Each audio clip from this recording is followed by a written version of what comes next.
Eh bien, bonjour à tous. Bienvenue à cette visioconférence du GRISOF en partenariat avec la SPLF, le FP, la FEFOC, Fédération francophone d'obstétrique et de gynécologie.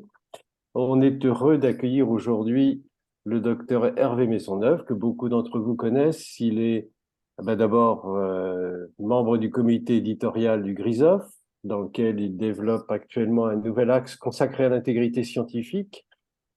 Il est membre du conseil scientifique de l'IRAFPA, l'Institut de recherche et d'action sur la fraude et le plagiat académique, membre du comité scientifique de Science et Pseudosciences, enfin Sciences et Pseudosciences, rédacteur de Science Editor Handbook et ancien référent intégrité de l'UFR Médecine. Et surtout, vous le connaissez parce qu'il donne beaucoup de sa personne. Il va faire à droite et à gauche des interventions toujours très, très attendu sur l'intégrité scientifique, la publication, etc. Et puis enfin, il publie le bulletin Revue et Intégrité que beaucoup d'entre vous reçoivent. Et en tout cas, vous pouvez également le trouver dans notre bulletin Sciences ouvertes. Voilà, eh bien Hervé, on est heureux de t'accueillir et on va t'écouter sur intégrité scientifique en recherche. Bonjour, bonjour à tous. Merci de m'accueillir. Merci d'être là. Effectivement, merci Étienne de m'avoir présenté. Donc, j'ai un certain nombre de liens d'intérêt que vous connaissez par la présentation. Étienne l'a dit. Et certains d'entre vous le savent, j'ai un blog. Et aujourd'hui, sur mon blog, je vous passerai le lien, j'ai un billet qui parle de développement de l'intégrité scientifique en Afrique. C'est quelque chose que je ferai dans la deuxième partie de ma présentation. Nous reviendrons là-dessus. Et j'ai mis sur le blog aussi les documents que vous pourrez télécharger sur l'intégrité scientifique et je serai disposé aussi à passer mes diapos. Alors, je sais que ce n'est pas toujours facile comme ça, mais j'aimerais qu'on soit un tout petit peu interactif si on le peut. Quand je dis interactif, plutôt que de vous faire un exposé magistral, alors il faudrait couper le micro de cette personne qui fait du bruit. Oui, j'ai oublié de signaler qu'il fallait que tout le monde doit couper son micro, s'il vous plaît. Mais sinon, Étienne peut les couper. Hein, C'est voilà. Yves qui peut les couper, oui. Voilà. Yves, pardon. Oui, je vais vous présenter des cas. Alors, quelques-uns ont leur micro qui marche. J'aimerais des réactions parce que je pourrais effectivement vous faire un exposé magistral et on va un petit peu commencer comme ça. Mais plus vous réagirez à des cas, plus ce sera informatif pour nous tous. J'ai mis 3 mots sur cette diapo: éthique, intégrité, déontologie. J'ai mis ces 3 mots dans l'esprit. Est-ce que vous pensez qu'ils sont différents? Est-ce que vous pensez que ce sont des concepts qui se recoupent ou c'est tout la même chose? Et il faut bien comprendre que c'est ça se recoupe. Ouais, à la fois différent et ça se recoupe. Oui, c'est la bonne réponse. Hein. C'est assez complexe parce que par l'éthique, c'est plus le questionnement, la morale, des répercussions sociétales, des décisions à prendre de fin de vie, dans des essais cliniques, être éthique vis-à-vis des patients. Donc tout ça, c'est l'éthique. Oui, Oui, veuillez couper votre micro, s'il vous ça y est, c'est plaît. fait. Alors ça, c'est le côté questionnement, moral, éthique. Alors, le côté intégrité sur lequel on va concentrer notre discussion, ce sont plus des valeurs et des règles, pour être honnête. Je dis de temps en temps, l'intégrité, c'est il ne faut pas voler, il ne faut pas mentir, il faut pas plagier. Hein. Et si vous voulez, il peut y avoir aussi des questions avec l'éthique, parce qu'on peut aussi se poser de l'éthique de tout ça. Et puis la dernière chose dont on parlera moins, c'est la déontologie, parce que la déontologie, ce sont les règles de fonctionnement d'une profession. La déontologie des masseurs kinésithérapeutes, la déontologie des médecins, et c'est plutôt au sein d'une profession. Et un exemple de déontologie ou de non-déontologie, c'est par exemple le harcèlement, qu'il soit moral. On met plutôt ça dans la déontologie, le harcèlement, qu'on ne le met dans l'intégrité scientifique. Il ne faut pas voler tout. C'est pour ça qu'il y aura un certain nombre de chevauchements entre ces trois concepts, mais nous allons nous concentrer que sur l'intégrité. L'intégrité, c'est très nouveau. Par très nouveau, c'est quelque chose dont on a commencé à parler il y a 15 ans dans le monde. Et tous les pays mettent du temps pour rentrer dans l'intégrité. Et la France n'est pas ni en avance ni en retard, mais la France n'a dans ses textes du Code de la recherche une définition de l'intégrité que depuis décembre 2021. Et c'est ce qu'on a dit tout à l'heure, les règles ou les valeurs. Alors, si vous voulez, j'aurais pu passer mon temps à vous donner toutes les guides d'intégrité, toutes les chartes, tout ce qui existe. Et alors là, on a tout ce qu'on veut sur les règles pour nous expliquer qu'il ne faut pas mentir, qu'il ne faut pas voler. La première charte importante, c'était celle de Singapour en 2010, parce qu'il y a des conférences mondiales, et on va y revenir sur l'intégrité, et qui disait 4 principes qui sont restés un peu gravés dans le marbre. L'honnêteté dans les aspects de la recherche, ce qu'on appelle, mais nous y reviendrons, la conduite responsable de la recherche, la courtoisie, la loyauté dans la relation de travail, et bonne gestion de la recherche pour tout le monde. Alors, ça, ce sont les 4 principes, et puis il y a une quinzaine de recommandations par derrière. Mais tout à l'heure, nous reviendrons aux recommandations qui sont destinées à des pays à faible revenu. Et ces recommandations, il y en a une vingtaine, par exemple, mais nous les détaillerons un petit peu plus tout à l'heure. Je vais vous dire des horreurs. Enfin, vous le prendrez peut-être pour des horreurs. Mais j'ai quelque chose dont je suis totalement certain et je ne voudrais pas que vous sortiez avec l'idée que tous les chercheurs sont des vendus, sont des lâches, font n'importe quoi. Il se passe 2 choses. La première chose, c'est que les fraudes, les grosses fraudes, quelqu'un qui a volé, on en entend parler rapidement. Peut-être certains ont encore à l'esprit les fraudes sur le vaccin ROR et l'autisme. On en a parlé dans tout le monde, mais c'est un cas. Il y a des fraudes en Allemagne, il y a des fraudes de partout, on en parle de partout. Parce que la plupart des chercheurs sont honnêtes, mais par contre, on va parler de ces petites pratiques qui sont une petite déviance par rapport à ce qu'il faudrait faire. Alors, je vous ai proposé des cas. Tous sont des cas vrais, certains je les ai vécus, ils sont réécrits, ils sont anonymisés, et je vais vous demander ce que vous feriez dans les situations que je vais vous décrire. Alors, voilà la situation. J'ai fait une étude pour comparer des stratégies sur le comportement d'individus et je vais mesurer 4 variables. Voilà, ça c'est mon projet. J'ai 4 variables et je vais conduire mon projet. Je fais mon projet et je fais d'abord une petite étude pilote. Et dans cette petite étude de faisabilité, pour les 4 variables, ça marche bien.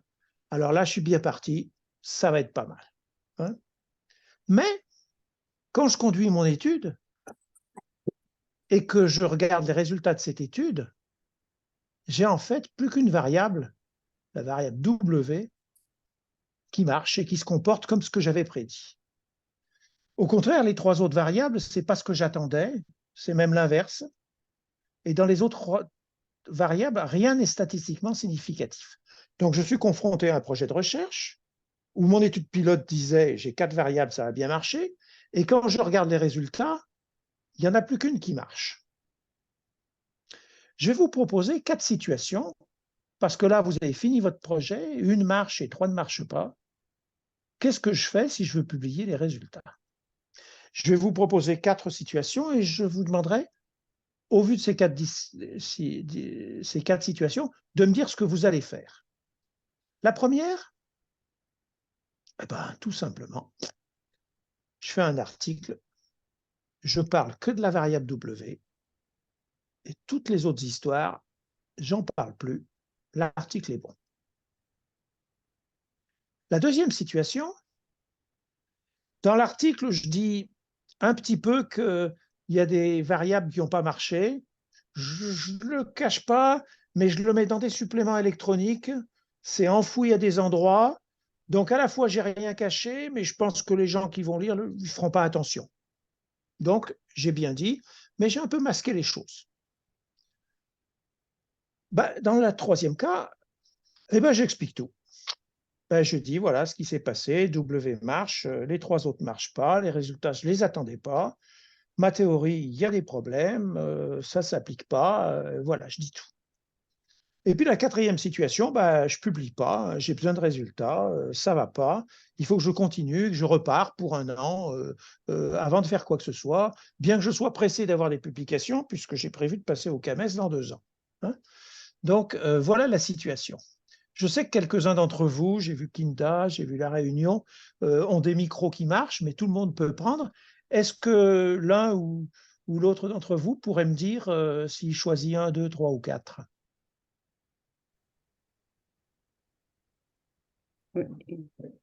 Alors, Francine. Alors, oui, moi, Ouais, je choisirais le 3. le 3. Troisième proposition, oui. Ouais, et pourquoi? Mais parce que je dois dire, c'est ce que j'ai trouvé. Il n'y a qu'un seul, Mhm, mhm, une seule variable qui a marché. Les autres n'ont pas marché. mhm, Je vais dire je vais dire ce que j'ai trouvé réellement. mhm. Et les Et autres, puis, vous choisissez aussi 3 ou vous choisissez d'autres choses? Moi, je ferais 3 et pardon? 4. Moi, je fais 3 et 4. 3 et Ben, 4. Moi, je n'ai pas fini. Donc, je Oui, ah publie oui. et puis après, je peux encore reprendre mes expériences pour voir si ces résultats-là seront répétitifs, Alors, reproductifs. alors, Francine, je vais vous dire une chose. Je suis Oui, rédacteur en chef de la revue auquel vous avez envoyé votre article. oui. Alors, si vous êtes un Je rédacteur suis le en chef, rédacteur en chef de la oui, revue auquel vous m'avez envoyé cet article qui explique qu'il y a oui, une variable qui marche et trois qui ne marche pas. oui. Mais en tout cas, ça Je sera vais- moi, ça sera il les va falloir, 3. oui, mais attendez, il va falloir que je choisisse. J'ai 5 articles sur mon bureau et il faut que je vais en publier 2. Hein, d'accord? Et puis tous Oui. les 3 autres articles, ils ont que des variables qui marchent bien. Tous les autres articles, ils sont fantastiques. Alors, est-ce que je prends la décision de publier le vôtre, qui est honnête, mais je me dis, Oui. ça ne va pas intéresser les lecteurs, c'est un truc qui ne marche pas. Alors qu'à côté, j'ai des articles vachement bien et tout marche bien. Donc, est-ce que je vais prendre ce truc-là qui intéresse personne ou est-ce que je vais en prendre un autre? Sous-entendu, est-ce qu'en prenant le 3, vous ne prenez pas un risque d'être refusé par la revue? mhm. On prend ces risques-là, hein. On laisse ça à l'appréciation à l'appréciation du rédacteur, parce qu'on doit dire la vérité. Bon, ça, c'est mon avis, hein. C'est mon avis à Oui, moi. mais là, vous êtes en train Mais de prendre le risque d'être refusé. Hein. c'est, Et, non, et, pardon. d'accord, vous pouvez Allez-y. parler. Vous pouvez Non, non, parler. ce qui me gêne dans la réponse 3, je discute ces Oui. effets inattendus, je suggère que ma théorie est incomplète ou qu'elle s'applique partiellement. Autrement dit, je dis, bah oui, bon, je suis parti de l'hypothèse qu'il y avait quatre Variable. variables qui pouvaient être pertinentes, et puis finalement, j'en ai qu'une, c'est-à-dire que ça remet en cause la théorie. Et si ça remet en cause la théorie, moi, en tant que lecteur, je ne sais pas si j'accepte cet article. Eh oui. Je ne suis pas sûr du tout. Hein. Je Il vais faut vous vraiment donner, Ah, qu'il soit solide et- par et- ailleurs. Il y je a un vais vous gros donner une risque de opinion refus. inverse. Ah oui. Oui. Moi, je donne une opinion inverse. Je n'aime pas le fait que la théorie était complète. J'aime mieux dire que la théorie n'est pas comprise dans sa globalité. Et parce Hmm. que X, Y, Z n'ont pas été dans le sens où ça devait aller, c'est parce que peut-être qu'on ne comprend pas suffisamment bien la théorie. Puis je vais donner un exemple très simple. Tout le monde a pensé au début des années 80 que le système endocrinien est un système à ouverture de robinet, puis que quand le robinet était ouvert, ça coulait. Personne n'avait imaginé qu'il y avait une contre-réaction négative. Et ça, c'est exactement un exemple de ça. Tout à fait. Donc, je pense Pardon. qu'il faut expliquer les résultats en relation avec ce qui est connu, mais en arrière, il faut pousser les expériences pour être vraiment certain de ce qu'on a entre les mains. Alors, Mhm. je vais avancer sur d'autres cas, hein, mais rendez-vous compte que quand vous êtes seul, que c'est 11 heures du soir et que vous avez besoin de préparer votre dossier pour le CAMES dans 6 mois et que vous vous dites si je fais un, j'aurai un article et si je fais 3, je prends des risques, chacun est en face de sa conscience. Oui. Alors, on va prendre un autre cas. Vous venez de passer 2 ans en Europe, dans un grand labo, et puis vous êtes revenu dans votre pays, puis vous continuez des recherches, et vous avez des trucs qui semblent intéressants, et vous dites, ça va donner une publication.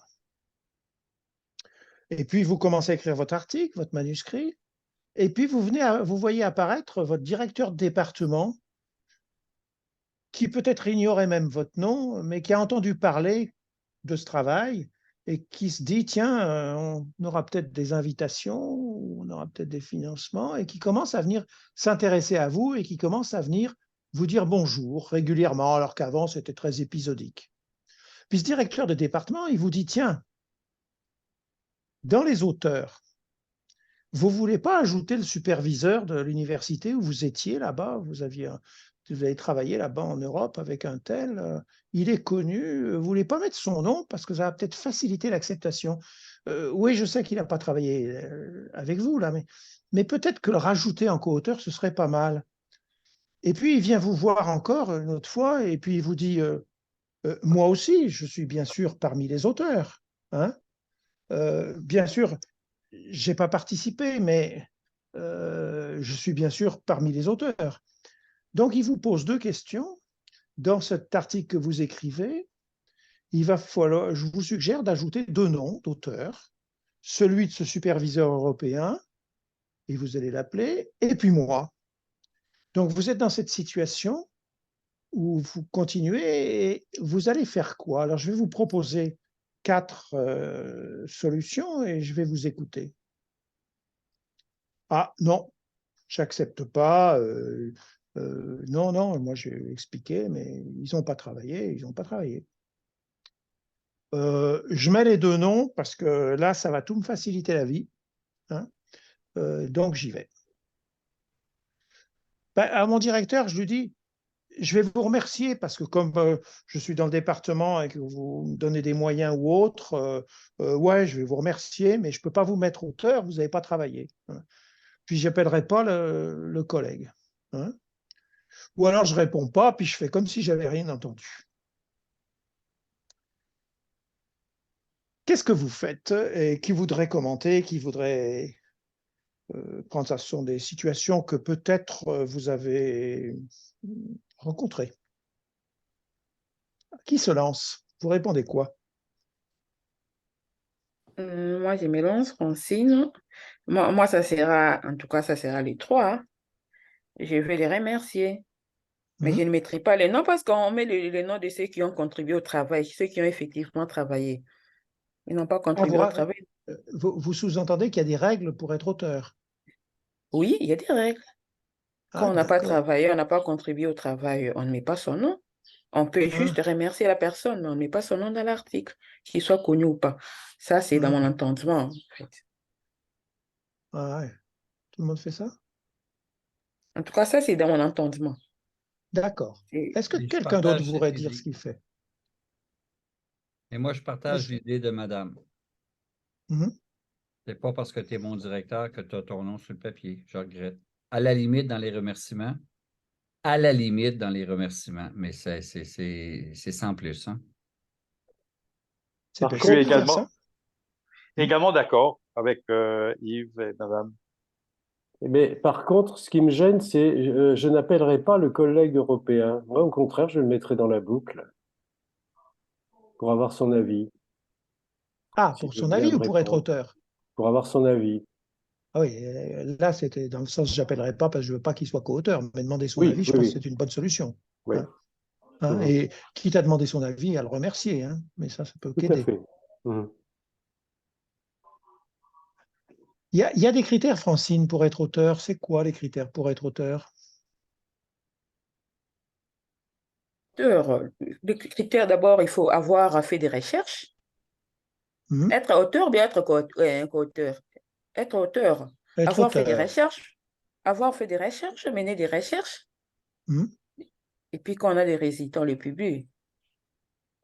Alors, depuis 1998, il y a des critères qui n'ont pas beaucoup changé, qui ont été et qui sont dans les instructions aux auteurs de la plupart de toutes vos revues.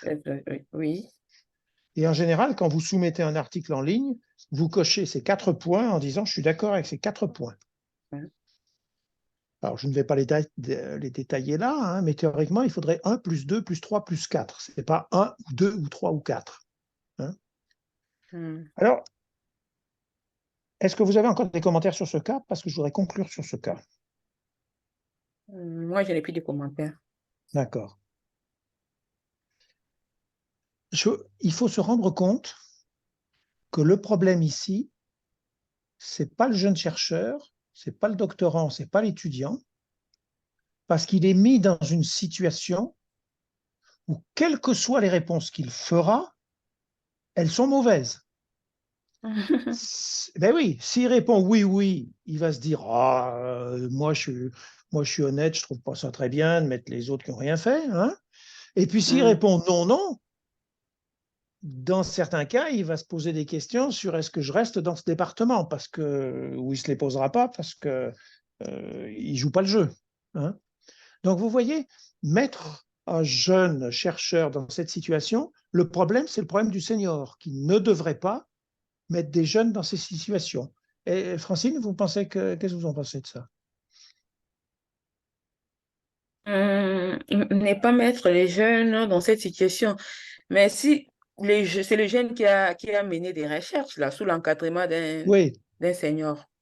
oui, mais c'est pas le mettre dans la situation où c'est à lui de choisir et de répondre je ne veux pas vous mettre ou je ne veux pas mettre le collègue européen. Il est mis dans une situation difficile parce que c'est difficile de répondre. Hein, et ça devrait être son directeur de département qui lui dit voilà comment on fait avec les bonnes règles. C'est complexe, ça. Hein. Oui, c'est complexe, c'est vraiment complexe. Pour moi, Alors, c'est au senior à établir les règles.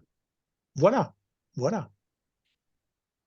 Alors, pourquoi j'ai pris ça? Parce que, en fréquence, dans la plupart des pays du monde, c'est le problème d'intégrité le plus fréquent. Les conflits entre auteurs. Je ne dis pas ce cas-là, hein, je dis pas ce cas-là, mais les conflits entre auteurs, il y a des données françaises à l'INSERM, comme il y a des données dans d'autres pays européens, c'est en général la première cause de dysfonctionnement d'une équipe de recherche, des conflits sur les auteurs. C'est le gros truc dans l'intégrité, les bagarres entre auteurs. Ça vous surprend ce que je dis? Non, pas du tout. Pas du tout. Non, non. Je comprends pas, mais pas du tout, moi. J'ai même rencontré des laboratoires où c'était encore plus simple. Moi, je n'ai pas encore rencontré ces genres de problèmes. Bagarre D'accord. Non, mais moi, je peux citer, j'ai un exemple en tête où un chef d'un laboratoire disait, mon nom doit être dans toutes les publications. Même si elles ne sont pas issues du laboratoire, mais à partir du moment où il y a un dosage de quoi que ce soit, mon nom doit être dedans. Donc, c'était une règle très simple, Oui. mais inacceptable. Voilà. Y compris pour le prélèvement biologique que j'ai fourni au laboratoire du dessus ou du dessous. Tout à fait, tout à fait. Oui, puis Alors, encore moi, pire allez-y. que ça, juste très vite, dans un groupe de recherche, souvent le groupe de recherche va être interdisciplinaire. Et puis moi, j'ai vécu la situation où il y a un collègue qui vient me voir puis qui ne comprend pas que son nom n'est pas sur la publication, mais j'ai dit, tu n'as pas participé à cette portion d'études. Oui, mais il dit, je fais partie du groupe. Mais j'ai dit, Oui. c'est pas une raison, mon ami, non. Oui, et puis j'ai fait une numération formule sanguine, donc participer, bien sûr. Alors, je voudrais vous parler de statistiques. Je commence l'analyse de mes données. J'ai utilisé tout ce que j'avais prévu au départ comme méthode statistique et des tests prévus au départ. J'avais prévu dans mon protocole de prendre le test machin, hein, mais finalement, il ne marche pas. Donc, j'avais prévu ça. Et puis, finalement, j'arrive à trouver une méthode stat qui n'était pas celle que j'avais prévue, mais qui finalement est peut-être utilisable, je vais l'expliquer, hein. Et puis, c'est statistiquement significatif avec cette méthode. Le cas est clair, vous voyez à peu près, hein? Oui, tout à fait. Et puis, comme j'ai fini mon travail, ben, je vais publier. Alors, qu'est-ce que je fais? Et là, je vous propose aussi 4 situations. Je prends la nouvelle méthode STAT, qui n'est pas adaptée, je le sais bien, qui n'était pas prévue, mais tout marche. Je respecte ce que j'avais prévu au début, c'est-à-dire je prends les tests que j'avais choisis, hein. J'ai des résultats partiels, peu significatifs, mais je fais ce que j'avais dit. J'adopte la nouvelle méthode, mais je discute clairement mon choix a posteriori, c'est-à-dire que j'explique que finalement mon test ne marchait pas, mais j'en ai une nouvelle qui marche, donc je suis transparent, contrairement au 1, où je faisais croire que c'était le test que j'avais prévu dès le départ, hein. Là, au 3, je dis, ben, il y a des problèmes, j'ai pris un autre test, hein. Et je donne très explicitement, cette fois-ci, les 2 méthodes et je les discute dans mon article. Ils se recoupent peut-être un petit peu, les 2, 3, 4. Comme Rassami, vous aviez un micro, là, vous avez une idée. Kinda, Oui, vous oui, avez un oui. micro. Ah, Moi, alors, je pense, allez-y. oui, moi, je pense que la situation où vous le mettiez maintenant, c'est une situation kafkaïenne, hein. C'est sûr que c'est vraiment compliqué. Mais je pense aussi, pour avoir des bons fruits, et pour avoir une bonne racine. Parce que si on commence déjà comme ça, qu'est-ce qu'on deviendrait après? Je veux dire, il faut être honnête vis-à-vis de soi-même. On parle de la science. Et la science, c'est pour chercher la vérité. Et puis, si on commence à s'introduire comme tel, comme un peu le tarduf du truc, ça va être compliqué. Voilà. Moi, je suis pour le 3-4. Voilà, je resterai Ouais. comme ça. Voilà, c'est mon avis. C'est chaud, posteriorement. Qui veut parler encore? Qui veut parler? Mais le 3, là,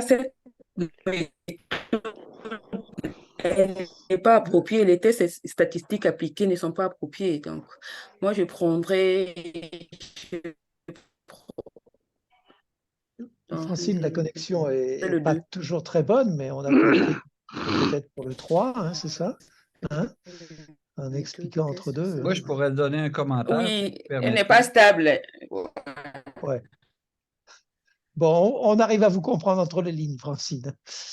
Yves, Je pourrais tu as donner un commentaire? commentaire, c'est-à-dire que quand tu structures une étude, naturellement, quand tu la structures, tu l'appuies d'une méthode statistique. Et donc, ce qui n'est pas correct, c'est de changer les variables dans l'analyse statistique. Ça, tu ne peux pas faire ça. Mais de changer peut-être le programme qui va te servir à analyser ces variables-là sans qu'elles soient changées, ça, je pense que c'est permis. Si tu tombes sur un nouveau programme qui est plus fin, qui est plus subtil, ben là, peut-être que tu pourrais l'utiliser. Mais ce qui est important, c'est qu'il ne faut pas que tu changes la façon dont tes variables interviennent les unes par rapport aux autres. Oui, il faut à la fois être transparent et si on change, on est transparent, on explique voilà ce que j'ai changé parce que. Hein. C'est pas si facile, hein, toutes ces Donc, choses-là. moi, j'irais avec le numéro 3. Alors, j'ai pris un exemple de statistique aussi parce qu'après les problèmes d'auteur, ce qu'on va voir et ce que je vais vous parler, c'est-à-dire les problèmes de torture des données ou de massage des données, de choix de spécialistes sont aussi très fréquents. Je pourrais vous étaler une centaine d'articles sur les statistiques pour vous montrer tous les problèmes qu'il y a dans les articles. J'ai pris qu'une image que je vais commenter tranquillement, qui est ancienne, mais ce n'est pas grave. Et vous savez que dans certaines disciplines, mais dans nos disciplines biomédicales, ça l'est pas dans la physique, dans certaines disciplines, on cherche des valeurs de P et on décide qu'il y a un seuil magnifique qui s'appelle 0,05. Et dans cette image que vous avez à gauche, vous avez une ligne verticale rouge qui est 0,05. Donc, à gauche de cette ligne verticale, inférieure à 0,05, c'est statistiquement significatif. Et à droite, ce n'est pas statistiquement significatif. Là, ce ne sont que des valeurs de P qui ont été prises, il y en a 3000, et qui ont été mises sur une courbe comme ça. Ce travail a été refait, celui-ci est visuellement bien fait est ancien. Alors, il montre deux choses. La première chose qu'il montre, et qui a été énormément reproduite, et sur lequel c'est factuel, j'ai rien à dire, c'est que les articles, quand on les prend de façon macro et des grands nombres, et quand on prend le corps du texte, les valeurs statistiquement significatives, c'est toujours 70%, et valeurs non statistiquement significatives, c'est toujours 30%. Bon, factuel, je ne vais pas obligatoirement commenter ça. Si on fait la même étude sur les résumés, et ça a été fait sur 8 millions de résumés à partir de PubMed, et qu'on regarde dans les résumés les valeurs de P, dans les résumés, 95% et plus de valeurs de P sont toujours statistiquement significatives, et moins de 5% sont non statistiquement significatives. Donc le résumé n'est déjà pas le reflet des articles au niveau des valeurs de P, mais ce 70-30%, il est comme ça. Et ça, c'est une première remarque. J'en aurai une deuxième. En regardant cette courbe, est-ce que quelqu'un aurait un commentaire à faire sur cette courbe? Yves? Micro. Micro, Yves. Micro, Yves. Yves, micro. Oui, je note que pour certaines différences, même pour les P plus grands que 0.05, les écarts sont significativement égaux à ceux qui sont en bas de 0.05. Tu veux dire les écarts Ben, je parle, tu sais, comme ici, oui. par exemple, là, les différences Ouais. qui sont là sont Ouais. égales à ici, sont à peu près égales là. Donc, finalement, la valeur de P.05, elle vaut ce qu'elle vaut, hein? Oui, et puis il y a une autre chose qui est marrante, c'est que, est-ce que vous voyez ma flèche là? Oui, Non, oui. vous ne la voyez pas. Vous voyez, on part de là, ça descend, Oui, ça et puis ça descend, oui. s'aplatit, Oui. Mm. et il y a une très très grosse chute. Oui. Des gens mal intentionnés, dont je fais partie, pourraient penser que des 0,06 sont devenus des 0,04. C'est-à-dire la fréquence Mm. là de ce plateau et de cette chute n'est pas logique. Non, Yves, tu n'es pas Oui. d'accord? Oui, oui, oui. Je ne sais pas, là. Vite comme ça, là, je vais te dire, là, tu viens de me prendre, je ne sais pas, là. Hervé, je ne suis pas capable de te dire. C'est vrai Mais que, si vous voulez. écoute, quand tu regardes le plateau ici, là, la Ouais. chute est moins abrupte, mais il y a quand même un plateau. Ici, la chute est très abrupte. Oui, la chute est très abrupte. Donc, est-ce que des 0,052 sont devenus des 0,048 par mystère? Hein, c'est une hypothèse, bien sûr. Hein. Par élimination de quelques données Alors, oui, sortées du cadre. Oui, oui il s'agit d'enlever une ou deux données qui oui. sortent du cadre.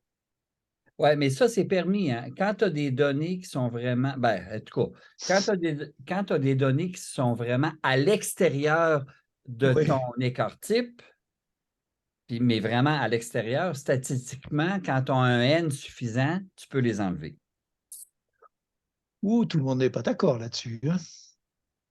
On pourrait discuter longuement là-dessus. Hein. Mais je suis d'accord, certains vont s'en pour- Étienne, tu es d'accord? Mais ça me peut, moi, j'ai jamais entendu dire ça, donc j'ai pas encore eu le temps de me faire une opinion. Voilà. Il est politiquement très correct. Moi, je ne veux pas me fâcher avec Yves, mais Alors, je ne vais pas faire ce cas-là. Hein. Alors, je vais vous faire une démonstration lente de quelque chose, et je ne vous donnerai pas tous les chiffres, et du travail d'un monsieur Turner qui, depuis plus de 15 ans, hein, travaille sur le même sujet et a fait beaucoup de choses.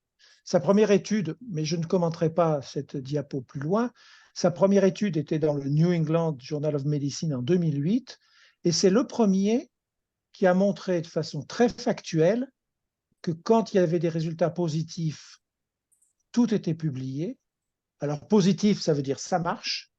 Et quand il y avait des résultats négatifs, la plupart du temps, ils n'étaient pas publiés.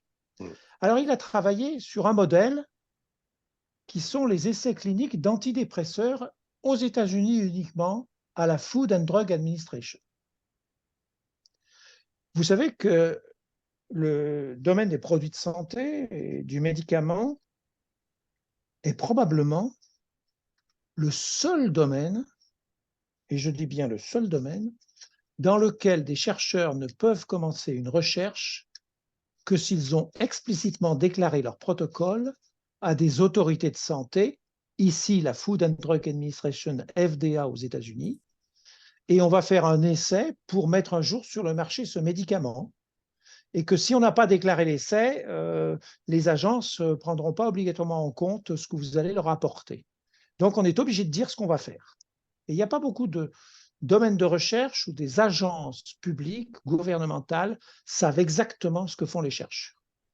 Alors voilà ce qu'il va faire ce monsieur.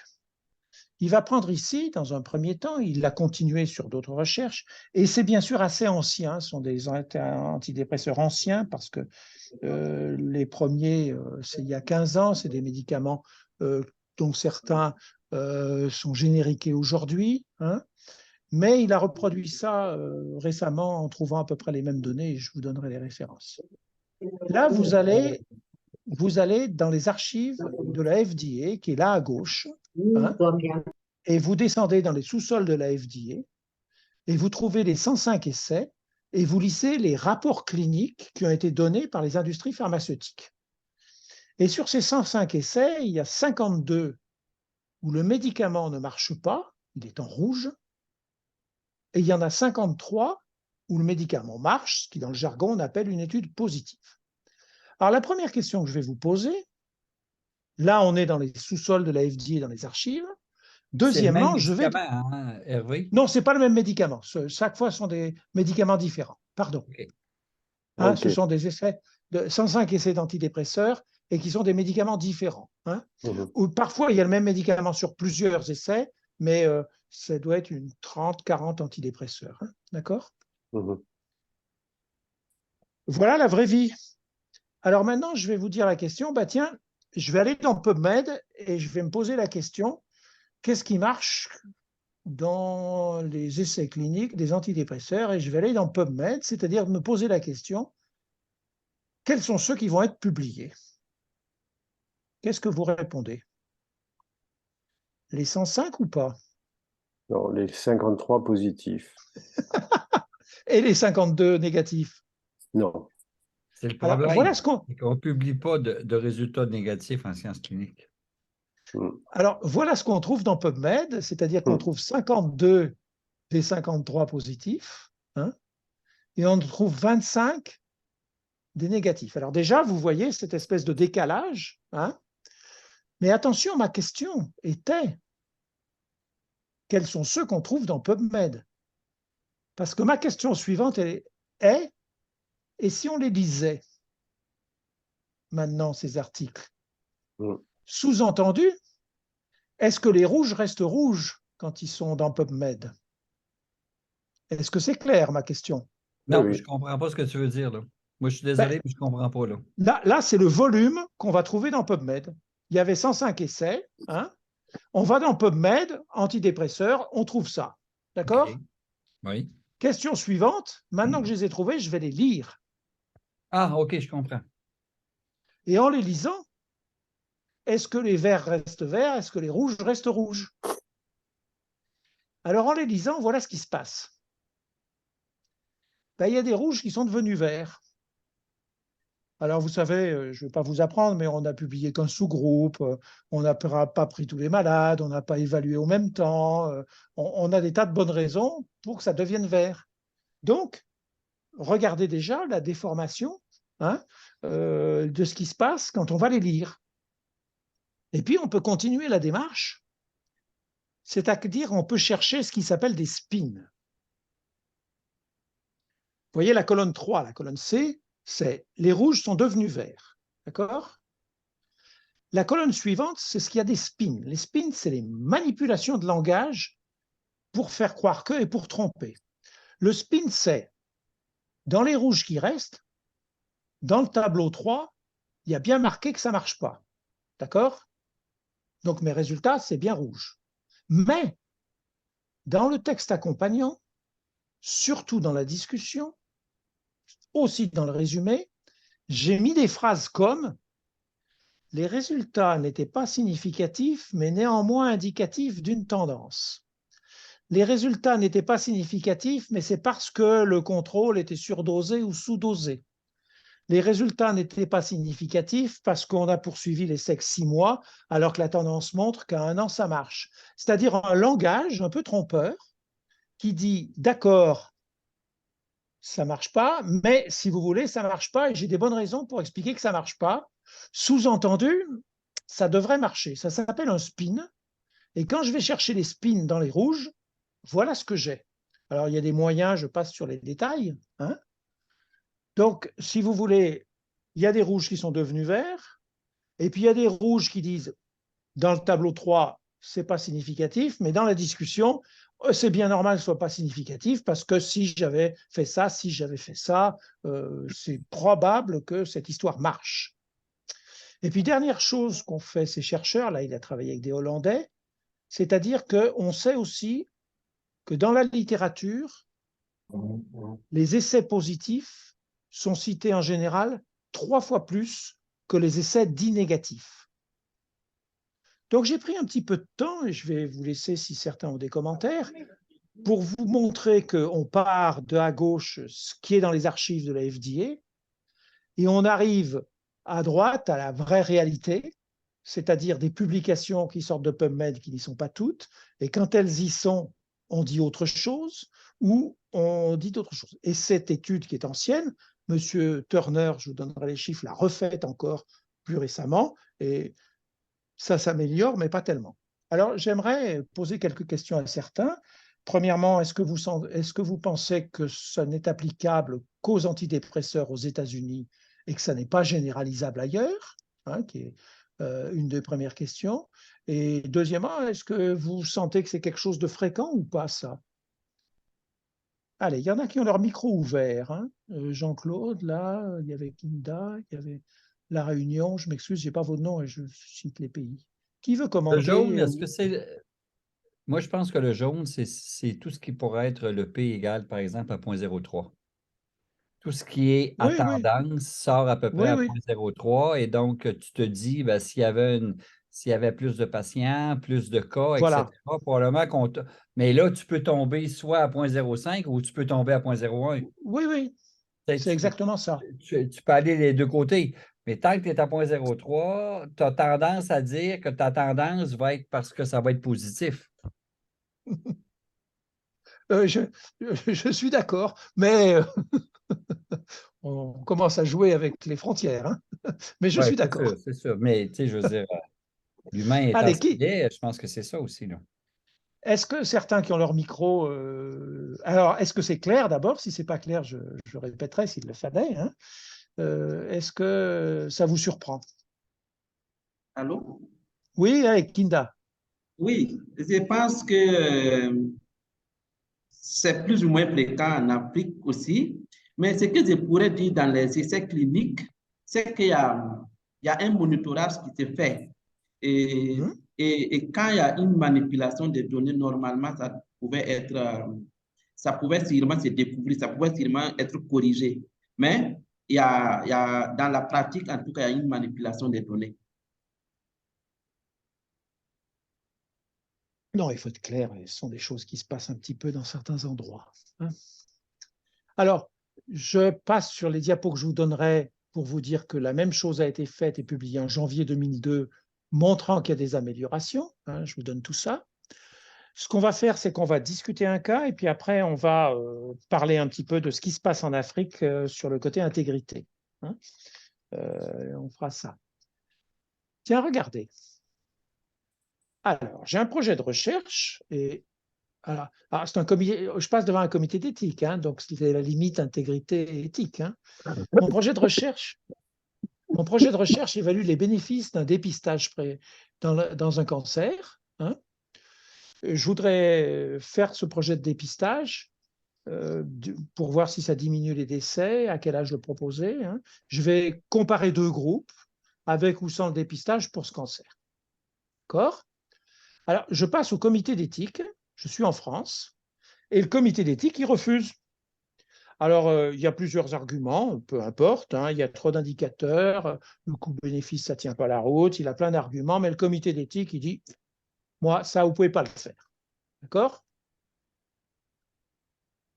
Et le directeur, il me dit, Ah, j'ai un copain en Afrique. Pourquoi on ne pourrait pas faire ça en Afrique? Je le connais, hein?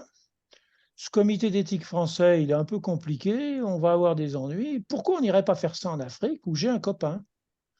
Le projet, il va passer avec les règles éthiques de ce pays.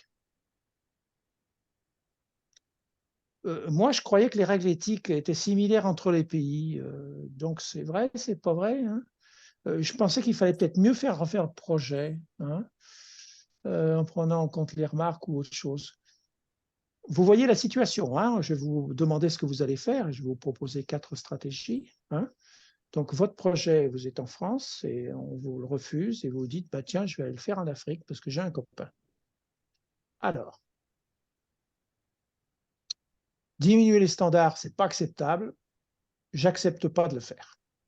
Il y a des standards éthiques. Bah, si, je vais la faire en Afrique parce que je vais quand même apporter des soins à des personnes démunies dans ce pays. Je vais apporter des soins, des moyens et je vais les aider. Je vais solliciter à nouveau le comité d'éthique et lui dire, je vais aller en Afrique. Donc, je me pose la question, est-ce que le comité d'éthique, si je lui dis c'est l'Afrique, il aura des règles différentes? Vous voyez, c'est un peu tordu, hein, comme truc, hein. C'est relativement tordu, mais si vous voulez, hein, ce sont des vrais cas, hein. Je sollicite l'accord du directeur de recherche clinique, juste chez moi, et s'il est d'accord, moi je suis plus responsable et je vais en Afrique, je peux la conduire comme il me le dit. Mais je demande quand même que quelqu'un me couvre un peu pour y aller. Vous voyez que c'est tordu, hein, comme cas. Alors, qu'est-ce que vous en pensez? Personne n'en pense rien.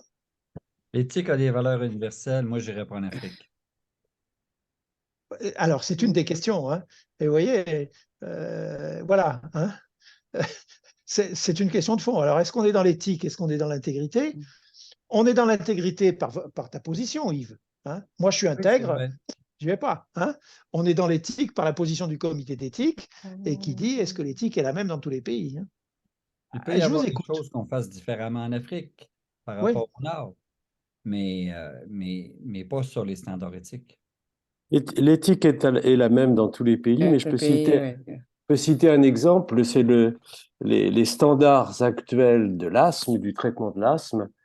Les grandes études avec plus de 5000 patients et qui ont permis de prendre des décisions ont été faites en Afrique du Sud, il y a 20 ans, à un moment où il n'était pas possible de réaliser ces études ni en Amérique du Nord, ni en Europe. Eh oui. Et c'est devenu les standards. Donc, ce n'était pas inutile quand même, parce que ça a été vérifié depuis. Ah, c'est une grande complexité, hein. Ah Oui, oui. mais on sait aussi que ces standards-là qui s'appliquaient en Afrique du Sud étaient partiels lorsque c'était rendu au Nord. Oui, c'est ce que j'aurais pu ajouter. C'est-à-dire qu'il y avait une équipe sur place, une équipe sérieuse, qui a travaillé avec le NIH, etc. C'est vrai. Alors, est-ce que quelqu'un veut encore faire un commentaire? Parce qu'il nous reste un quart d'heure et je vais passer à la suite.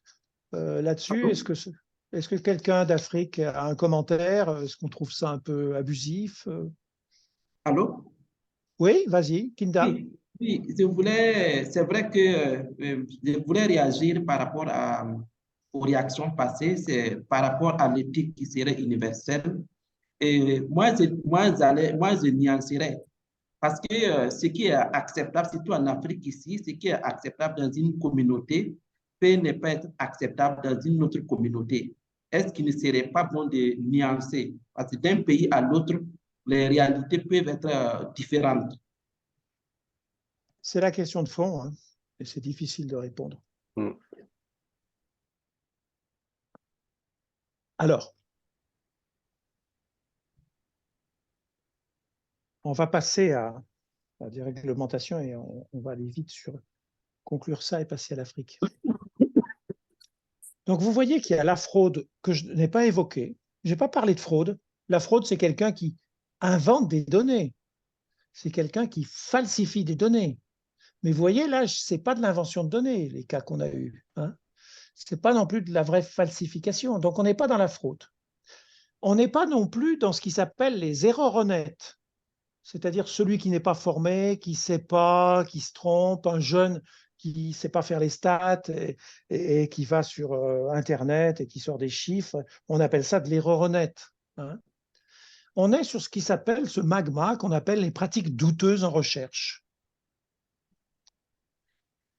On a des données maintenant dans beaucoup de pays sur la fréquence des pratiques douteuses en recherche. Et là, c'est sur des collections de plusieurs études où il y a des réponses, il y a 20 000 répondants. Et on interroge 20 000 répondants dans plusieurs pays, c'est poolé, peu importe, et on leur pose les questions suivantes à des chercheurs. Connaissez-vous des collègues qui ont embelli des données? C'est le terme, embellissement. Hein, on dit on embellit des données. C'est les pratiques douteuses en recherche. Quel est le pourcentage qui va répondre oui? Et je vais vous demander des chiffres. On leur pose la question, vous-même, avez-vous bricolé, eu des pratiques douteuses, avez-vous embelli des données? Combien répondent oui? Alors déjà, les deux premières lignes, vous mettez quel pourcentage derrière ces XX des deux premières lignes? Allez, Kinda, des chiffres. Allez, la réunion des chiffres. 10%, 50%, 90%? Entre moi, je ne connais personne. Ah, Mm. donc vous Connaissez-vous des mettez collègues qui ont- 0%. Oui, moi, je ne connais personne. Donc vous mettez 0%. Oui, qui Donc, ont embelli les données. est-ce que vous connaissez Si des on, gens qui ont un petit peu bricolé, quoi? si on prend dans ces deux cas-là, le cas que j'expliquais tantôt, où par exemple, tu as un certain nombre de données, puis tu extrais les valeurs extrêmes, mais tu le mentionnes dans le papier, je vais dire oui pour un pourcentage assez élevé. Alors, voilà pour les deux premières, les réponses. Mm. On est sur 22 000 enquêtés sur plusieurs pays. Hein. Donc, il y a quand même 70% des gens qui disent il y en a qui bricolent et qui ont des pratiques douteuses, mais moi, c'est 34%. Hein. Donc, vous voyez, il y a déjà une discordance entre les deux choses. Et on va poser les mêmes questions aux mêmes personnes sur la fraude. Connaissez-vous des collègues qui ont inventé des données, Des hein, données. c'est-à-dire des données qui n'existaient pas? Alors là, on est dans la fraude. Hein. Et vous-même, avez-vous inventé des données? Vous mettez quel chiffre? Moi, je mets 0. Parce que 30 et 0. mais j'en ai vu. Également 0. 2%, c'est étonnant. Oh là là. Alors, ça a été reproduit, on est au-delà de 2%. En Hollande, dans des pays, on est à 4-5% au lieu Oh du là 2, Mhm. qui ont été faites il y a un an. Hein. Bon. Hein, Mais je ne sais pas voilà. si tu te souviens, Hervé, il y a à peu près une vingtaine d'années, le scandale qui a eu lieu à propos de... Il y avait des postdoctorants dans des laboratoires français et américains qui avaient carrément falsifié et inventé des données. Et ça a causé la perte de très grands chercheurs. Puis je ne veux pas les nommer, là, mais ça avait été une catastrophe, cette affaire-là. Mais il y en a toujours. Hein. Et sur les grands fraudeurs, 99% sont des hommes. Là, il y a les données, hein, je pourrais vous les amener. Hein. Les grands fraudeurs, hein, c'est les cas comme City Yves, ceux qui inventent vraiment des données, ce sont essentiellement des hommes. Hein. Ouais. Alors, il faut se poser la question pourquoi on a cette situation. Hein. Il se trouve que depuis les années 80, 70, a été inventé quelque chose qui s'appelle le facteur d'impact. Hein. Et ont été donnés les messages généraux à tout le monde, hein, des messages du système, hein, on ne sait pas bien, hein, qui dit que les chercheurs, il faut beaucoup publier en quantité pour être nommés et si possible être cités aussi, c'est l'histoire du facteur d'impact. Hein. Les journaux, ils ont joué là-dedans aussi, parce qu'on leur dit, vous êtes une bonne revue, un bon journal, si vos articles sont beaucoup cités. Donc, on en revient au cas qu'on a vu tout à l'heure. Le journal, il préfère publier quelque chose qui va être cité que quelque chose qui ne va pas être cité. C'est pour ça, par exemple, qu'en médecine clinique, il n'y a pratiquement plus de cas cliniques dans la plupart des journaux. Parce que les cas cliniques étant moins cités, les journaux les ont fait disparaître. Hein. Donc, il se passe des choses. Et aussi, tous les évaluateurs des agences qui donnent de l'argent, ils comptent des haricots avec des chiffres et voilà comment ils nomment les gens. Hein. Donc, on est dans ce système qui a probablement été le moteur de tout ça. Et est-ce qu'on pourra s'en sortir? Alors, ce qu'on a vu, et je résume, et je l'ai déjà dit, c'était la fraude ici à droite, fabrication de données, falsification. On met dans la fraude le plagiat, mais c'est surtout quelque chose qui est dans les sciences humaines et sociales, beaucoup moins dans la biologie. Oui. On parle aussi de tout ce qui sont les erreurs honnêtes, où il y a tout un paquet d'erreurs honnêtes, de gens qui ne connaissent pas les procédures. On leur dit, tu auras ta thèse si tu publies 3 articles, et puis il faut vite le faire d'ici X mois. Donc, ils font des erreurs honnêtes. Et ce qu'on a vu aujourd'hui, c'est tous les problèmes d'auteur, et qui en fréquence sont les plus importants. On n'a vu que quelques cas. On a un petit peu parlé de tout ce qui est la torture, le massage des données, la sélection, on n'en publie qu'une partie, on ne publie pas tout, on publie des sous-groupes, on change les tests statistiques, et il y a plein de choses là-dessus. On n'a pas parlé de ce qui est extrêmement connu et qui maintenant est bien démontré, la manipulation des revues par les auteurs, hein, par la façon de citer, par publier plusieurs fois, par des groupes d'auteurs qui arrivent à mettre un de leurs collègues sur un comité de rédaction, et une fois qu'il est sur le comité de rédaction, tout le monde publie dans cette revue. Ça a été démontré de façon très factuelle sur les problèmes de l'équipe de M. Raoult, qui ne publiait à l'IHU de Marseille que parce que plusieurs de ses salariés étaient rédacteurs en chef de revue. Et il a utilisé ce système. Alors là, factuellement, ça a été extrêmement montré. Et je n'ai pas parlé de pas mal d'autres petites choses dont on aurait pu parler. Terminons dans les 10 minutes qui nous restent sur ces conférences mondiales de l'intégrité, dont la première était en 2010, nous en avons parlé, dont la dernière était en 2022. J'ai participé à pratiquement toutes, hein, pas celle de 2010. C'est environ 500 personnes, ce sont des conférences mondiales, 500 personnes pour la plupart non sponsorisées et non supportées par les universités parce que personne ne veut payer les billets d'avion ou les frais de congrès pour aller perdre son temps pour discuter ces choses-là. Hein. La dernière était au Cap et c'était la première fois que c'était en Afrique. C'était important. Et se sont manifestés d'abord un réseau que je connais, que j'ai déjà rencontré. Hein. Il y a un réseau africain d'intégrité scientifique. Ce réseau que je connais depuis 6-7 ans, j'en connais certains qui sont sur la photo, hein, a 2 particularités, enfin 3 particularités. Une, c'est qu'il travaille bien, qu'il est invité aux conférences mondiales, qu'il a une visibilité que dans les conférences mondiales, ça c'est une première particularité.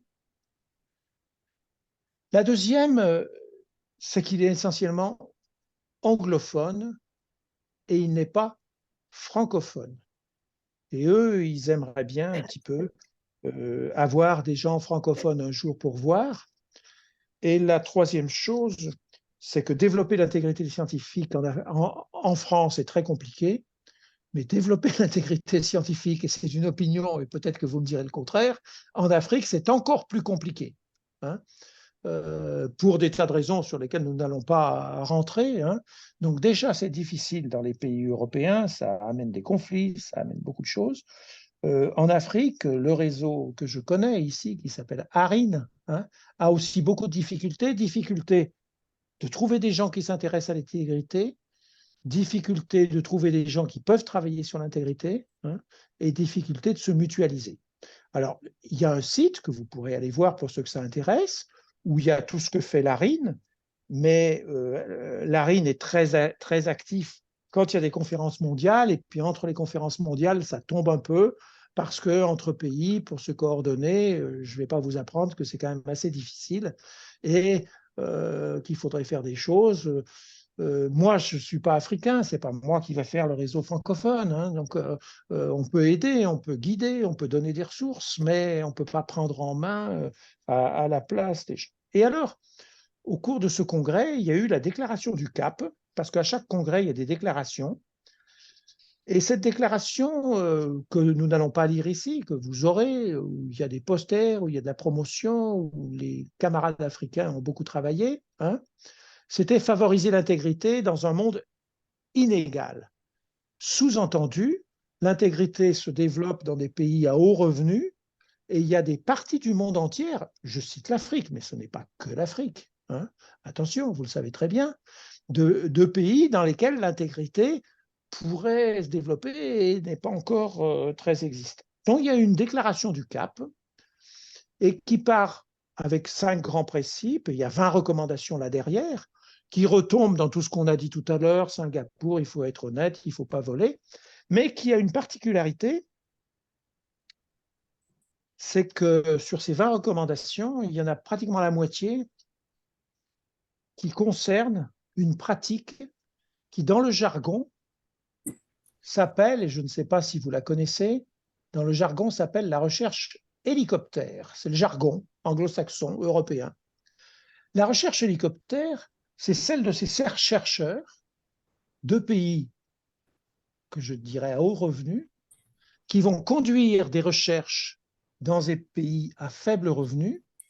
Ils vont prendre les données, ils vont tout faire, ils vont analyser les données, et quand ils publient, ils n'associent pas les collègues locaux, soit à l'analyse, soit aux auteurs. Donc, des grandes revues, je cite Nature, maintenant a changé sa politique. Si Nature reçoit une étude faite en Afrique sans auteur africain, Nature refuse. C'est très nouveau tout ça, hein. Avant, ça ne se faisait pas. Donc, il y a des recommandations, et je ne vais pas les détailler là-dessus, et je n'en ai pris que 3, il y en a 20, hein, qui disent que oui, collaborer avec des chercheurs autochtones, c'est la terminologie qui a été choisie, oui, il faut le faire, oui, apporter des moyens, mais qu'il faut que ce soit une collaboration d'égal niveau. Par égal niveau, chacun à son niveau doit contribuer et collaborer, hein. On n'est pas en train de dire c'est aux pays africains de tout payer, hein, ce n'est pas ce qui est sous-entendu là-dessus, mais on est en train de dire tout le monde doit participer à son niveau, et ce sont des équipes de collaboration qui vont signer et publier tout ça. Alors, je ne sais pas si j'aurai plus qu'une diapo après, je ne sais pas si vous avez connaissance de ça, je ne sais pas quelles sont vos réactions vis-à-vis de ce réseau africain et ces positions qui sont nouvelles, hein, enfin, qui sont nouvelles là-dessus, mais si vous voulez, il existe déjà, et c'était ce que j'ai mis sur mon blog aujourd'hui, il existe déjà des déclarations dans certains points du monde disant que la collaboration avec des pays à revenus intermédiaires ou faibles, ou pays en voie de développement, doit changer. Ça ne doit plus être une directive qu'on appelle dans le jargon hélicoptère. Je vous demanderai quelques commentaires et puis j'aurai une dernière diapo. Ben, moi, je trouve ça très bien, hein. Très, très, très, très, très bien. C'est qu'il faut que les pays, il faut que les chercheurs où les recherches ont lieu soient des auteurs sur les publications, sinon ça n'a pas de sens. Moi, j'avais 2 questions. À la réunion du CAP, qui vient à ces réunions? Et de la même façon, l'ARIN, il y a une vingtaine de personnes sur la photo. Qui sont ces personnes? Des cliniciens, des épidémiologistes, Alors, qui vient? Sur 500 personnes, il y en a 450 qui sont Europe, États-Unis et un petit peu Asie, hein. Donc déjà, c'est une conférence nord-américaine, mais maintenant qui est devenue très européenne. À prédominance européenne, 2 nord-américaines et 3 Asie anglophones. Donc c'est une conférence D'accord. anglophone, hein. C'est une conférence toute discipline. Et dans le réseau africain que je vous ai montré, il y a des sciences sociales, il y a du management autant que de la médecine. Je ne vous ai pas montré un groupe de médecins, hein, ou de chercheurs cliniciens. Je vous ai montré un groupe où certains, je sais, sont dans le management, dans le commerce, mais c'est un mélange de toutes disciplines parce que le congrès lui-même n'est pas un congrès disciplinaire, hein, et D'accord. on rencontre tout le monde de partout. Est-ce que nos amis africains qui sont encore là, et on va terminer là-dessus, auraient un Oui, commentaire? Allez-y. mais moi, je ne suis pas au courant de ces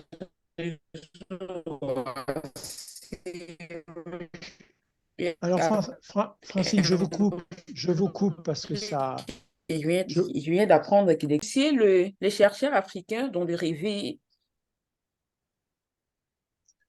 Francine, je vous donne les informations. C'est difficile à propager. Et effectivement, je comprends que vous ne soyez pas au courant. Parce que si vous voulez, il faudrait que ça monte. Il faudrait peut-être que ça aille au CAMES et que ça redescende, ou que ça aille du bas et que ça monte au CAMES. Il y a des choses à faire. Je ne sais pas lesquelles. Et ce n'est pas moi qui vais les faire. Hein. Et c'est, je l'ai dit plusieurs fois, très difficile. Kinda, Kourasami, vous avez d'autres commentaires Oui, avant que je... moi, je ne suis pas au courant. Est-ce que, Étienne, Oui, je peux poser une question? oui, oui, oui, bien sûr. Bonjour à tous, je pris un peu la conférence en chemin, mais je pense que le problème de l'Afrique, c'est plus le problème d'augmenter la qualité plutôt que la fraude. Parce que je pense que nous, dans nos pratiques, il y a beaucoup plus d'intégrité, mais ce qui est recherché actuellement, c'est comment faire pour avoir des éléments de qualité. Si on voit très peu de papiers africains sur le réseau mondial des publications, c'est surtout parce que, il manque de la qualité. Et est-ce que cet aspect a été abordé, qualité versus fraude? Si, Et voilà. si, hein, et on est bien d'accord avec votre remarque, les deux choses vont ensemble et vous avez totalement raison. Hein. C'est abordé dans la discussion, mais vous connaissez tous les freins, les limites et tout ce qui se passe derrière tout ça. Hein. Je peux On a d'autres... intervenir? Je peux Allez-y, oui. intervenir? Oui, Allez-y. Oui. ma question, comment on arrive à cette situation?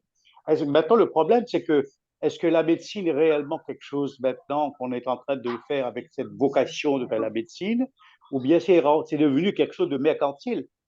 Qu'en est-il justement des big pharma dans cette affaire? Est-ce que on n'est pas poussé par ce genre de situation qui fait qu'on amène de telles situations aujourd'hui? C'est le gros problème. Regardez ce qui s'est passé au niveau des vaccins, regardez ce qui se passe au niveau européen avec Mme Leiden et puis Pfizer. Je pose beaucoup de questions. Est-ce qu'on peut lutter contre ces monuments? Je ne sais pas. Je me pose des questions. Ce n'est pas ça qui serait responsable. Voilà. Étienne, tu veux commenter? Non, je préfère que ce soit toi, Hervé. C'est une question difficile. Hein. Oui et non, vous avez raison dans ces lobbies, dans ces problèmes. Ils sont autant des problèmes d'information, de désinformation que des problèmes de recherche clinique. Hein. Il y a les deux niveaux, hein, parce qu'il peut y avoir de la bonne recherche et de la désinformation, et inversement, les deux choses. Et je n'excuserai en aucun cas les industries pharmaceutiques qui font un certain nombre de choses qui sont répréhensibles. Mais quand on regarde, et c'est mon petit trou de la lorgnette, hein, quand on regarde la qualité des publications des industries pharmaceutiques, il y a moins de fraude. Et je parle publication, hein, je ne parle pas information, hein, je parle publication. Il y a moins de publications douteuses provenant de l'industrie que des milieux académiques. Là, il y a des données fortes. Hein. Mais ça n'exclut pas que vous avez raison dans ce que vous avez dit, parce que vous avez parlé autant information, désinformation et toutes choses. Moi, je suis le petit bout de la lorgnette, les papiers dans le Lancet, hein, d'accord, ou dans le New England. Hein. Mais donc, si vous voulez, on a tous les deux d'accord, mais c'est vous qui êtes d'accord sur l'information, et il y a une désinformation et beaucoup de choses. Je suis d'accord. Avec différence, peut-être Hervé, une petite nuance, c'est que il a été montré que les essais positifs sont essentiellement conduits par l'industrie pharmaceutique. C'est-à-dire que l'industrie pharmaceutique ne publiera pas en premier pour dire que son médicament, il ne vaut rien, quoi. C'est vrai, mais c'est moins vrai, hein, parce que ça s'améliore avec le temps, mais c'est vrai. Hein. Ça s'améliore. Ah bon, parce que je me souviens d'un Ah papier oui. il y a une dizaine Ah d'années oui, oui. qui montrait très nettement. Par contre, les académiques publient moins en pourcentage d'essais que l'industrie pharmaceutique aujourd'hui. Je Oui. parle de 2023. Hein. Si vous allez voir dans des grands centres hospitaliers français, le taux d'essais financés qui sont publiés, vous allez avoir des surprises. Je parle d'essais cliniques dans les grands hôpitaux. c'est-à-dire qu'on est encore à des taux de publication, de diffusion des résultats de 50% d'essais cliniques financés. Et les chiffres existent, je pourrais vous les mettre sur les diapos. Et les industries ne sont pas excusées par ce que je dis là. Je voudrais juste revenir sur la remarque de Parassian tantôt, la différence entre la recherche clinique et la recherche académique. Ben, c'est qu'au niveau académique, tu as la pression. Parce que si tu veux publier, ça prend de l'argent. Alors, si tu veux de l'argent, ça prend les publications. C'est le chat qui court après sa queue tout le temps. Oui. C'est ce qu'on dit, publish or perish. Et on peut discuter encore un peu. Je vous donnerai mes diapos et vous aurez à partir des diapos des tas d'articles qui vous disent comment il faudrait faire pour s'améliorer. C'est ma conclusion et je vous remercie. Et encore peut-être quelques commentaires. Merci beaucoup, Hervé. Oui, ceux qui veulent s'exprimer, allez-y. Vous avez encore quelques minutes avant que je donne le mot de la fin. Mais Yves, Merci à tous pour ceux qui reprendre- sont là. Vraiment, ce soir, on a 17 personnes et je vous rappelle que, oui, Madame Aminata, allez-y, le micro est à vous. Et bonjour à tous et merci pour la présentation, malgré que je suis venue un peu en retard. Je voudrais savoir, par rapport aux études qui sont menées dans les hôpitaux, par exemple, pour être plus clair, des patients qui viennent pour des diagnostics, que ce soit des infections vaginales ou infections urinaires, il y a des méthodes de diagnostic utilisées dans les laboratoires. Un étudiant, une étudiante qui a envie de publier les résultats de cet examen ou de ces examens, est-ce que forcément les revues ou les journaux doivent exiger d'avoir l'approbation du comité d'éthique nationale du pays pour la publication de l'article, si l'étudiant a envie de publier l'article pour ses recherches? Je vois que certains acquiescent et disent oui. La réponse est oui, elle ne peut pas être non. Et les journaux commencent à bloquer là-dessus, sur les comités d'éthique. Ce qui n'était pas le cas il y a 10 ans. Ouais. Okay. Merci. C'est vrai aussi pour les animaux. Oui. Oui, tout à fait. C'est vrai aussi. Et ça devient vrai aussi pour les études qui sont faites sur des bases de données. D'accord. D'accord, merci. OK, merci. Il y a des commentaires sur le chat et puis vu qu'on a quelques instants, j'aimerais peut-être vous en lire un ou deux. Il y a la dame qui vient de s'exprimer, Madame Aminata, qui dit « Bonjour, moi je trouve que ce n'est pas acceptable et qu'il faudrait réadapter le projet en tenant compte des réalités du continent africain. » Ce qui sous-entend qu'il ne faut pas changer les règles éthiques, mais on peut adapter le processus à l'Afrique, mais ça ne veut pas dire qu'on doit aller en deçà d'un niveau éthique. C'est le cas qu'on avait discuté tout à l'heure. Tout à fait. Bon, merci pour la réunion, ça c'est bon. il y a monsieur ou madame Jamila qui dit « Les deux cas, car c'est ce qui se passe actuellement, même si c'est désagréable pour l'auteur. » Et ça fait allusion à votre premier exemple. Oui, les auteurs, oui. Ouais. Est-ce qu'il y a autre chose? Non, je ne crois pas. Non, je pense que c'est bon. Ben, écoutez, si vous permettez, je vais y aller avec le mot de la fin. Donc, je remercie tous ceux qui étaient là ce soir. Je vous rappelle que la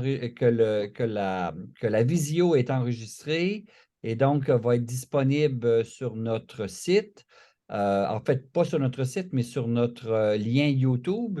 Et donc, si vous allez dans les bulletins, si vous allez dans les rappels de réunion. Oui? OK. Donc, si vous allez dans les bulletins et les rappels de réunion, vous aurez le lien YouTube.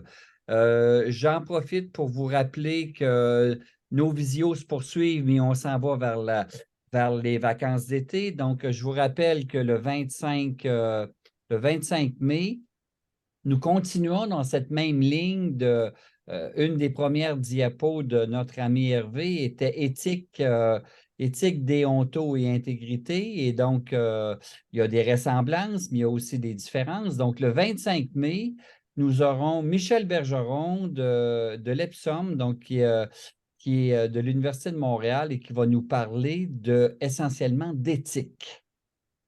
Après ça, nous allons un petit peu plus tard, le 8 juin, nous aurons, et là, attachez vos ceintures parce que ça va décoller. Nous avons M. Denis Bertrand, qui est un sémiotique et qui est un spécialiste de l'analyse des signes. Et là, il va vous parler comment les signes sont interprétables et interprétés et comment on peut s'en servir pour améliorer des situations X, Y, Z. Et je vous dirais que ça va être extrêmement intéressant. Et nous allons... Ben, c'est ça. Donc, je pense que c'est tout pour l'instant. Étienne, est-ce que tu as autre chose à ajouter par rapport à ça? Non, c'est tout. C'est parfait. Merci. Écoutez, sur ces quelques mots, je vous dis bonsoir et je vous dis à la prochaine. Et encore 1000 merci à Hervé qui a donné une conférence extrêmement intéressante. Et interactive en plus. Et interactive en plus. Et ça, je pense qu'on devrait prendre l'habitude de faire ça. C'est extrêmement intéressant. Merci beaucoup, Hervé. Merci beaucoup.